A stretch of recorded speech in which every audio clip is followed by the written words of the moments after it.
Okay, I made the little thing light up, so I guess I'm online. Greetings, everyone. I am not Christy Neal.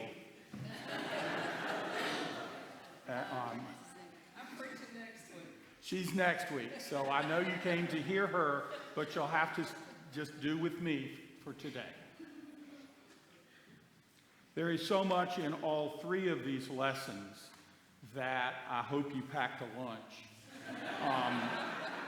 But I'm going to try and focus a little bit this time around.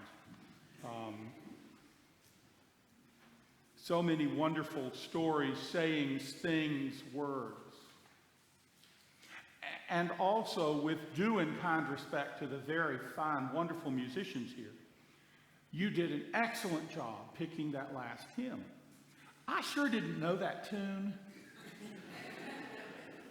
So if you need something to do during the sermon, just look back at that. It's in that green book, 774. Read the words. Read the words. Don't worry about the tune. They're wonderful poetry, and it's like you'll read them and go, oh, shucks, or something like that. Now, before faith came, we were imprisoned and guarded under the law until faith would be revealed. Imprisoned, that's kind of a strong word, but guided and ruled. We knew which way to go. We knew what the rules were. That's really good in our lives sometimes, to know what the rules are. Just tell me what to do. But that was all until Christ came. And then it's one of those oh shucks kind of situations again. Because then we get to put on Christ. Then we get to be clothed in our right minds. That's a reference to the gospel lesson. And then Paul, of all people, says, there is no longer Jew or Greek. There is no longer slave or free. There is no longer male and female. For you are all one in Christ. Oh, my goodness. We don't get our boxes anymore, do we? We don't get our rules anymore. We don't get to figure out, I know you, I know right where you fit. Oh, I know all about you, honey. I can tell by the way you're dressed. Oh, I see what you look like. Oh, yeah, uh-huh. We don't get to have our rules the way we want it. We don't. And even some of those rules and things that brought us up and helped us along and helped us know where to go and what to do, things that were really important. And all of a sudden, oh, shucks. I am called to something bigger. I am called to something beyond. I am called to put on Christ, to be like Jesus. And of course, the way I like to be like Jesus is I want to go heal. Look at me, I'm good. I get to wear this funny outfit. I get to stand up here. I get to be powerful. Look at me. I am just such hot stuff. Of course, when I think that, then we have something like happening at the 8 o'clock sermon. That was so bad. I just like, oh, Jesus, take me now. Or at least that's how I felt about it. Blessedly, the Spirit Not moved. true. The Spirit moved between my mouth and the ears of the folk who were here. I was brought low. And the prophet in that first reading is brought low. Now, see, all this happens. He's been on Mount Carmel, and he's called down the fire of God, and God has, it was a contest between the prophets of Baal, and they lost. And so he's won. He's won. And so, but he goes into this deep depression and wants to run away, and he goes on retreat. God says, what are you doing here? It's not that God didn't know he was there. God was saying, what are you doing here? What are you doing here? He'd followed all the rules. It worked. He won.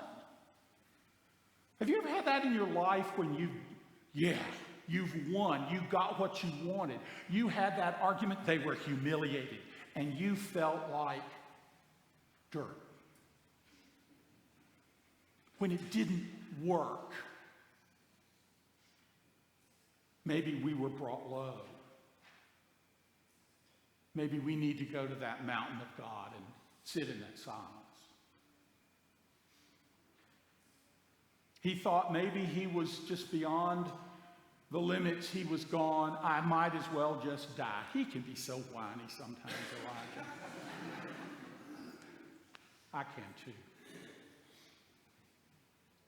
And then those folk in the early church, in a stratified society where they had it all worked out as to who was who and what was what. We're not like that at all, our wonderful egalitarian America.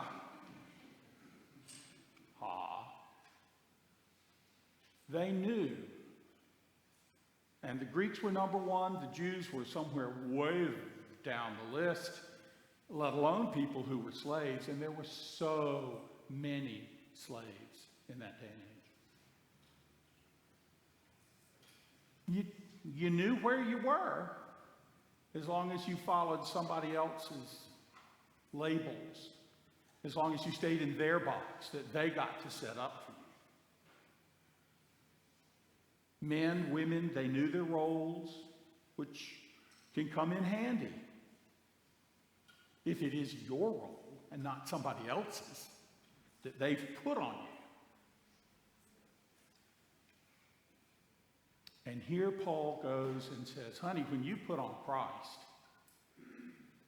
he's not saying that you're no longer Greek or Jew or slave or free or man or woman. He's not saying those distinctions disappear. He's saying we can bring them all together. We can all put on Christ.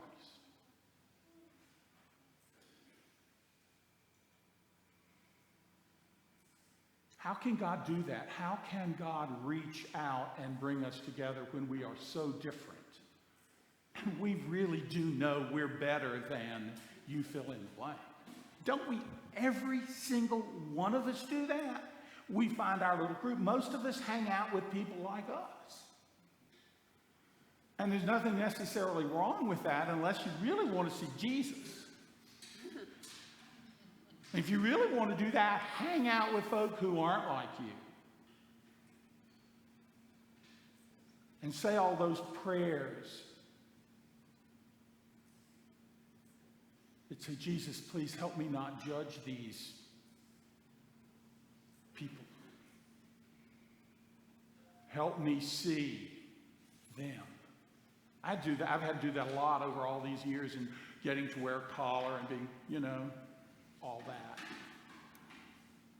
Particularly so many people thinking they knew all about me because I did wear a collar and what it was like. We know all about preachers.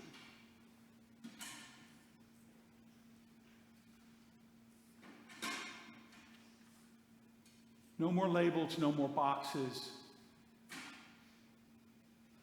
And that can free us because we can break free. We can be like that man who is in the tombs that they're binding up. We can be scared to death. We can be filled with all kinds of things, our own demons, our own whatever.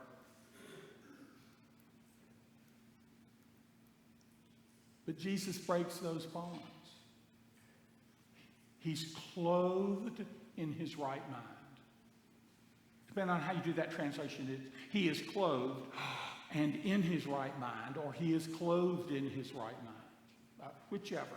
I like that other one because it sounds fun.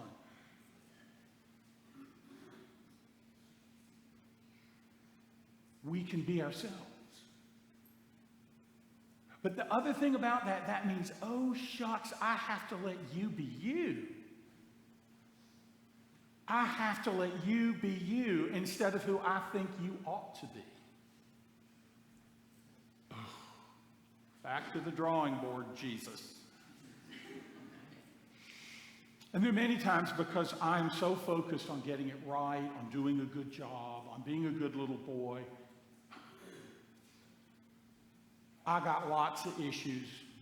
I got a great therapist too, if you need anything. I have a partner who loves me. And that brings me to life.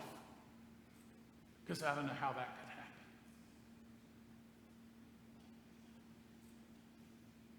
This man had all these demons. He is locked in this graveyard. He's hanging out with the dead. He's hanging out among the tombs.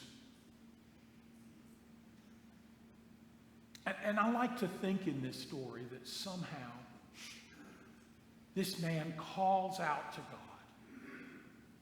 And lo and behold, way on the other side of the lake, Jesus hears him. Because, Jesus is going on doing his ministry thing.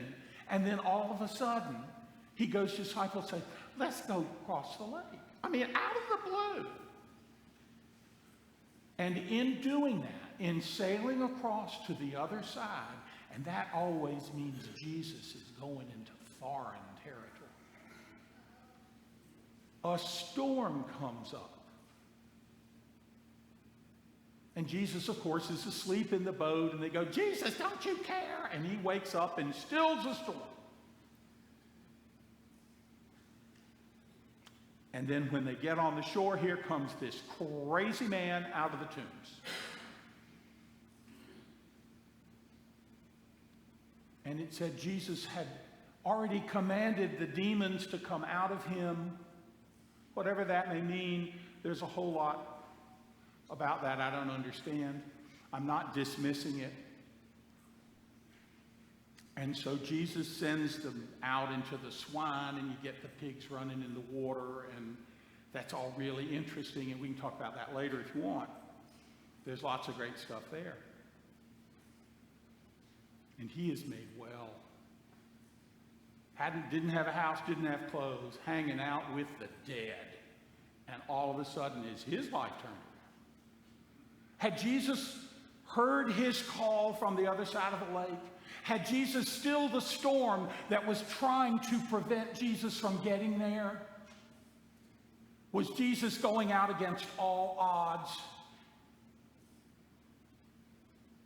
And then the people of the town, they hear about the pigs and the water, and here's this guy, all right. How can that be? We know who he is.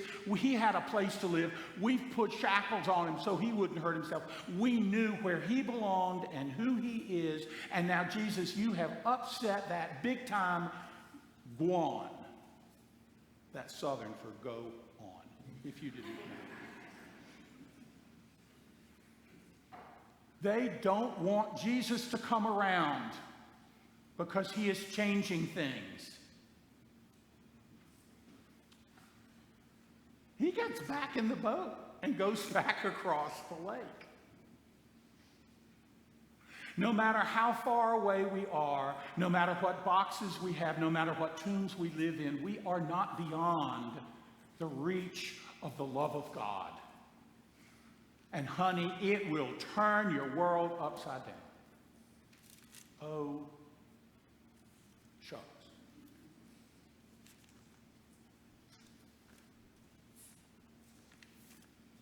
That's why we're here. And even if we don't know it and we thought it was here because it was good for business, if it were here just because they're nice folk and they're nice to me, but I don't believe all that stuff.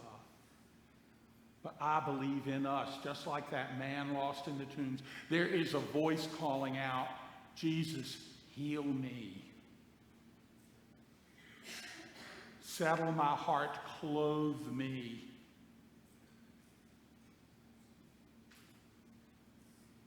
And when we say that and ask that and want that for ourselves,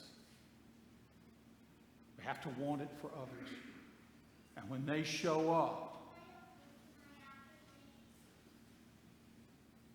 are we going to welcome them even though we're scared to death? Even though we're going to think they're icky?